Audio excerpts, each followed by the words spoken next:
Pep's change helps Man City reverse the situation. The blue half of Manchester proves why they have been the #1 team in England for a long time under Pep Guardiola. After Arsenal's 1-3 defeat to Man City on the morning of February 16, Mikel Arteta still said Arsenal were on the same level as Man City and we simply gave the game to them.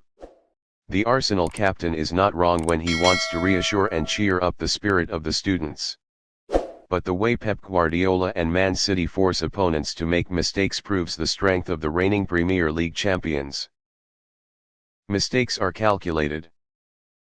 After hero Tomiyasu passed the ball into Kevin De Bruyne's foot leading to Man City's opening goal, Arsenal responded with a goal from Bukayo Saka's penalty spot. The Gunners had the first half to compete with Man City, if not better in terms of the game. Haaland forgot the tactics of coach Pep Guardiola.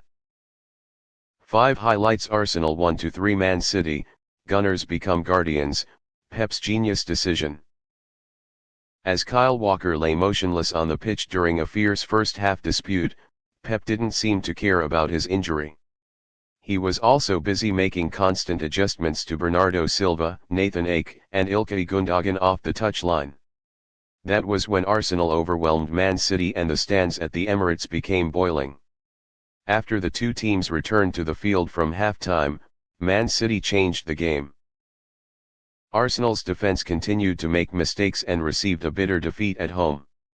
After the game, Pep himself also admitted that Man City played poorly in the first half because he made bad adjustments.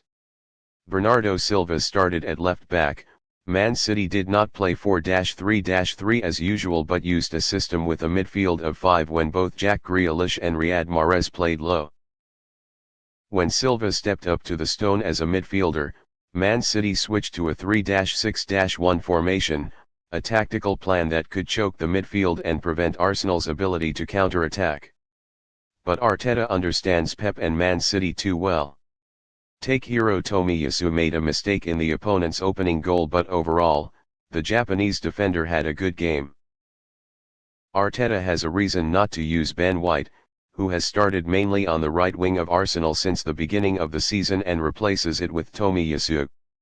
The Japanese international teamed up with Bukayo Saka to bring balance to Arsenal's right wing to prevent Grealish and Silva's ability to keep up. This allows Gabriel Magalhaes to fill the void left by Oleksandr Zinchenko when the left back moves forward to play as a midfielder. The match between the central area in the first half, the victory belonged to Arsenal. The home team controlled 60% of the ball while Man City only had 40%. Not many times people see Pep's team so inferior in the ability to control the game. Arsenal launched up to 7 shots, Man City had 4, and possessed a passing accuracy rate of up to 86%. In the opposite direction, Man City only passed 73% accurately. However, the important thing is that Man City still wins.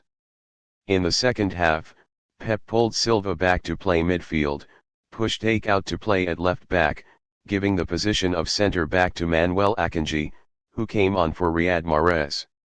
Haaland played back and actively put pressure on Arsenal's midfield early on. In other words, Pep completely abandoned the use of Silva as an inverted winger, backward fullback, to return to the traditional 4-man defense. This cannot help Man City enhance good ball control when Arteta still uses Zinchenko as an inverted winger in the center. At the end of the game, Man City owned only 36.4% of the ball, their lowest percentage since Pep arrived in the Premier League. The turning point of the match. However, Silva's change and Haaland's deep drop help Man City play more directly and increase the ability to apply pressure. The pressing situation of the trio of Silva, De Bruyne, and Haaland in the 72nd minute led to Gabriel's mistake. The Brazilian midfielder is the weakest link in Arsenal's system this season. Pep couldn't help but know that.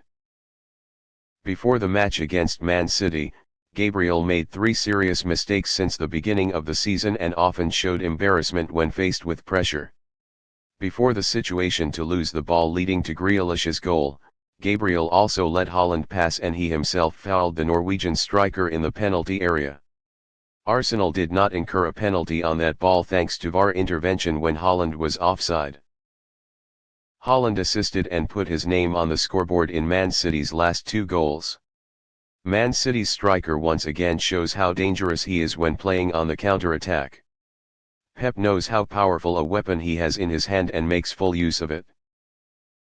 From the 28th minute to the end of the game, Arsenal's expected goal index, XG, is 0 if they ignore the situation when they are awarded a penalty.